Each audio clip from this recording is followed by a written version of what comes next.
Hello everyone, welcome to my YouTube channel gymnastic वाली। दोस्तों, इस वीडियो में हम डिस्कस करेंगे लीडरशिप इन स्पोर्ट्स। दोस्तों, जैसा कि आपको पता है कि हमारी यूजीसी नेट फिजिकल एजुकेशन की सीरीज चल रही है और हमारी अभी 4th यूनिट के बारे में हम डिस्कस कर रहे हैं, जिसमें आज का टॉपिक है लीडरशिप इन स्पोर्ट्स।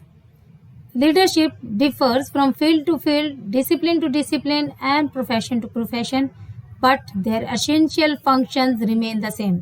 देखिए, लीडरशिप चाहे किसी भी फील्ड में हो, किसी भी डिसिप्लिन में हो, किसी भी सब्जेक्ट के लिए हो या किसी भी प्रोफेशन यानी व्यवसाय के लिए हो, लेकिन उनकी कुछ आधारभूत जो बातें हैं, जो प्रिंसिपल्स हैं, जो सिद्धांत हैं, वो ऑलमोस्ट सेम ही होते हैं। हाँ दोस्तों, ये जो टॉपिक है ये ना केवल यूजीसी नेट बल्कि फिजिकल एजुकेशन के पीजीटी सिलेबस में भी आता है। तो आप कह लीजिए कि जो भी हम यहाँ डिस्कस करते हैं वो फिजिकल एजुकेशन प्रोफेशन से रिलेटेड हर जगह इनसे रिलेटेड क्वेश्चन आते ही हैं।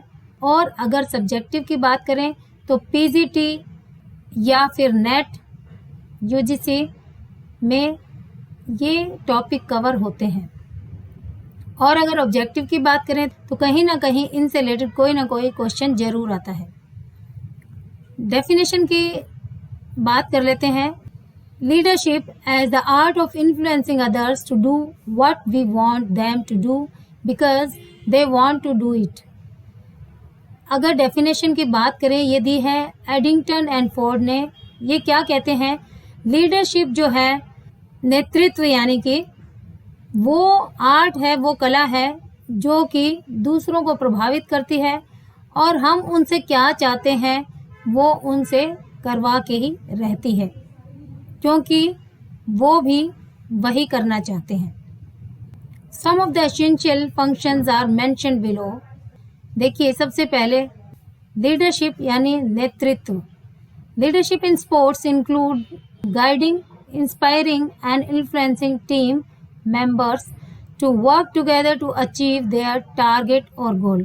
सबसे पहले अगर हम किसी गेम से रिलेटेड, स्पोर्ट्स से रिलेटेड लीडरशिप की बात करें, नेतृत्व की बात करें, तो इसमें गाइड करना, अपने टीम मेंबर्स को इंस्पायर करना, उनको प्रभावित करना, ये सारी चीज़ें आती हैं ताकि वो एकजुट होकर काम करें और अपने लक्ष्य को प्राप्त कर सकें। और उनका लक्ष्य क्या होता है? मिलकर अचीवमेंट हासिल करना, सफलता प्राप्त करना। Effective leadership in sports means responsible for overall success और फेलियर।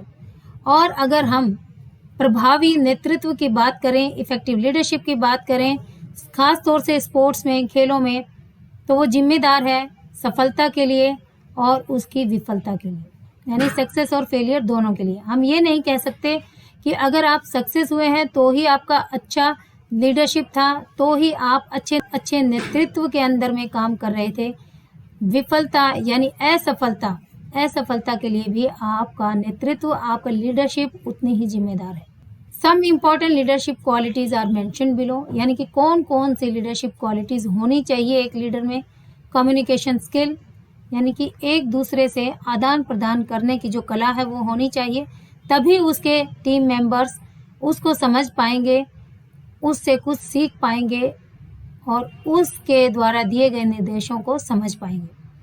मोटिवेशन, रिप्रेजेंटेशन, आप क्या रिप्रेजेंट करते हैं, आप क्या शो करते हैं, आप as a model, as a leader उनको क्या सिखाते हैं, क्या गाइड करते हैं। इमोशनल इंटेलिजेंस, मतलब संवेदना से रिलेटेड यानी इमोशन से रिलेटेड आप कितने स्ट्रोंग हैं, आप उन पर क्या प्रभाव डालते हैं। Encouraging team work, conflict resolution, यानी कि आप विवाद को कैसे सुलझाते हैं, कितने अच्छे तरीके से उनसे निजात पाते हैं। डिसीजन मेकिंग, आप किस समय कैसा डिसीजन लेते हैं, स्ट्रोंग होता है या नहीं। आप उलझनों से, चैलेंजेस से कैसे निपटते हैं, अपनी टीम को कैसे बचना सिखाते हैं। ये भी एक लीडर का ही काम है। आगे बात करते हैं स्पोर्ट्स लीडरशिप की। It consist of 3 types of personal. Sports leadership की अगर हम बात करें, लीडरशिप हर फील्ड में आपको देखने को मिलेगी, लेकिन खास तौर से क्योंकि हमारा फिजिकल एजुकेशन से रिलेटेड प्रोफेशन है तो यहाँ पर हम पूरा जो है फोकस करेंगे वो करेंगे स्पोर्ट्स लीडरशिप पे। तो इसमें 3 पर्सनल मेन हैं। सबसे पहले एथलीट्स यानी कि प्लेयर्स यानी कि मेंबर्स। एक लीडर के पास उसके टीममेट्स, उसके प्लेयर्स, उसकी टीम होनी चाहिए जिनको वो अपने लीडरशिप क्वालिटीज़ के प्रभाव से प्रभावित कर सके, उनको समझा सके। अदरवाइज बिना टीम के लीडर का कोई यूज़ नहीं है। दूसरे इसमें आते हैं ट्रेनर्स और कोचेस, जिनसे वो तालमेल कर सके अपनी टीम मेंबर्स का और खुद का भी। और तीसरे इसमें आते हैं स्पोर्ट्स मैनेजर्स और कह लीजिए स्पोर्ट्स साइंटिस्ट, यानी कि इन तीनों का अच्छा तालमेल होगा तभी लीडरशिप सक्सेस होगी, यानी कि नेतृत्व पूरी तरह से कामयाब रहेगा। सबसे पहले एथलीट्स, ट्रेनर्स और कोच, और तीसरे नंबर पे आते हैं स्पोर्ट्स मैनेजर कह लीजिए या स्पोर्ट्स साइंटिस्ट। इनका भी उतना ही योगदान है जितना कि कोचेस का और प्लेयर्स का। आगे बात करते हैं लीडरशिप स्टाइल्स की। कौन कौन से लीडरशिप स्टाइल हैं जो जनरली हमारे स्पोर्ट्स फील्ड में यूज़ होते हैं। तो सबसे पहले है motivational style. Motivational style is further divided into positive motivational style and negative motivational style. Positive की अगर हम बात करें तो इसमें अपने टीम मेंबर्स को, अपने साथियों को, अपने सहयोगियों को, अपने प्लेयर्स को एक लीडर जो मोटिवेट करता है वो पॉजिटिव फीडबैक के द्वारा करता है, पॉजिटिव बातों के द्वारा करता है, पॉजिटिव एग्जाम्पल देके करता है। कई बार हर कोई पॉजिटिव चीज़ों से प्रभावित नहीं होता, मोटिवेट नहीं होता, तो ऐसे केस में नेगेटिव एग्जाम्पल्स भी देने पड़ते हैं, नेगेटिव मोटिवेशन को भी यूज़ करना पड़ता है। नेक्स्ट जो लीडरशिप स्टाइल है वो है पावर स्टाइल, यानी कि आपको नाम से ही पता चल गया होगा जिसमें कि कहीं ना कहीं पावर दिखे। तो सबसे पहले इसमें आएगा ऑटोक्रेटिक लीडरशिप स्टाइल। इस लीडरशिप स्टाइल में एक ही नेता होता है और वो किसी की नहीं सुनता है। आप सीधे सीधे कह सकते हैं तानाशाही टाइप, जो उसके मन में आता है वही दूसरों पर थोपता है और वैसा ही अपनी टीम से करवाने की कोशिश करता है। दूसरा है डेमोक्रेटिक लीडरशिप स्टाइल। ये जैसा कि हमारा प्रजातांत्रिक देश है, आपको भी पता होगा, डेमोक्रेसी यानी कि सबको मिलजुल कर काम करने के लिए उनको इनिशिएट करे, उनको मोटिवेट करे। ऐसा नहीं है कि खुद लीडर हो तो बिल्कुल आपको सारी बातें थोपनी है, बल्कि साथ में लेकर चलना है। कुछ बातें उनकी माननी है, कुछ सलाह उनकी माननी है, और कुछ बातें जो ठीक हैं, जो बिल्कुल राइट हैं, वो अपनी भी उनको समझाकर मनवानी है। आगे आता है laissez faire style. Laissez faire style का मतलब है दोस्तों नो गवर्नमेंट कंट्रोल, यानी कि प्राइवेट बिजनेस को अलाउ करना। इसमें कहीं भी गवर्नमेंट के हस्तक्षेप नहीं होते हैं। तो आगे हम बात करते हैं थर्ड लीडरशिप स्टाइल की, दैट इज सुपरवाइजरी स्टाइल। नाम से पता चल गया होगा, सुपरवाइजरी यानी कि उनको सुपरवाइज करना, उनको देखना। तो इसमें आपके आएंगे एम्प्लॉय ओरिएंटेड स्टाइल। ये जनरली यूज होता है फैक्ट्री वर्कर्स के यहाँ, जहाँ पर कि एम्प्लॉयज का पूरा ध्यान रखा जाता है और उन्हीं की ज़्यादातर बातें सुनी जाती हैं।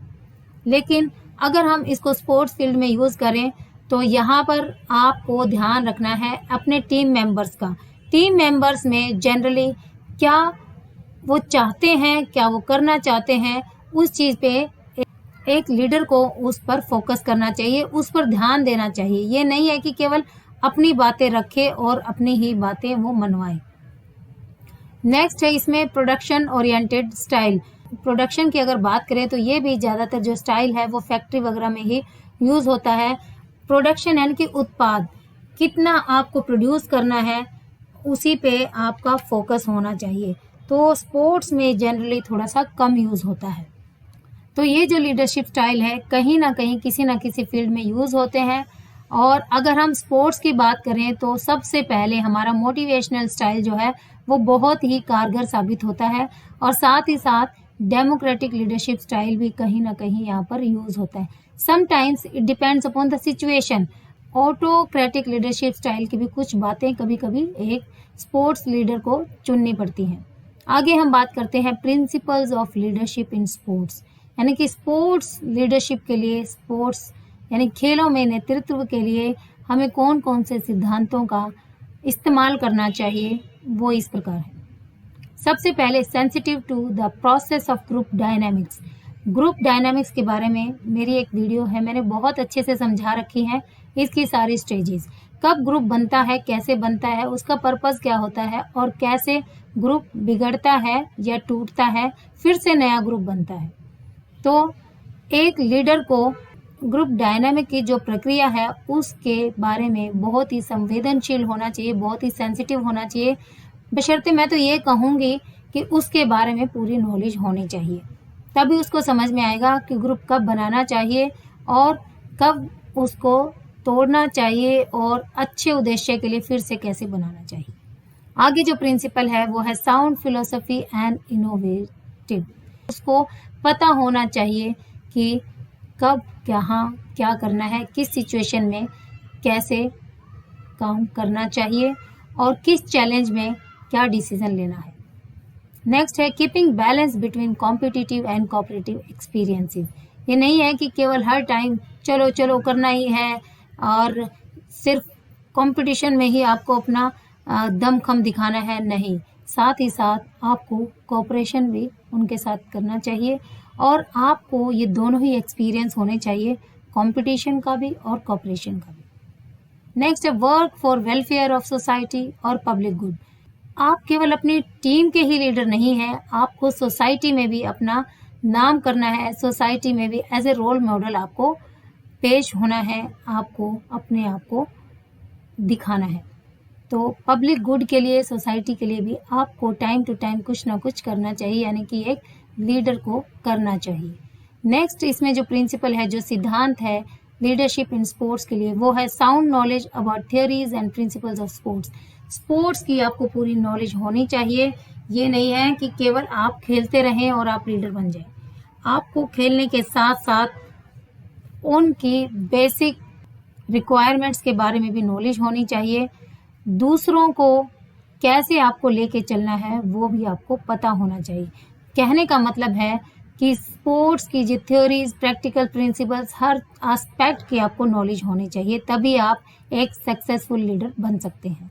Next is responsible and ready to take future challenges.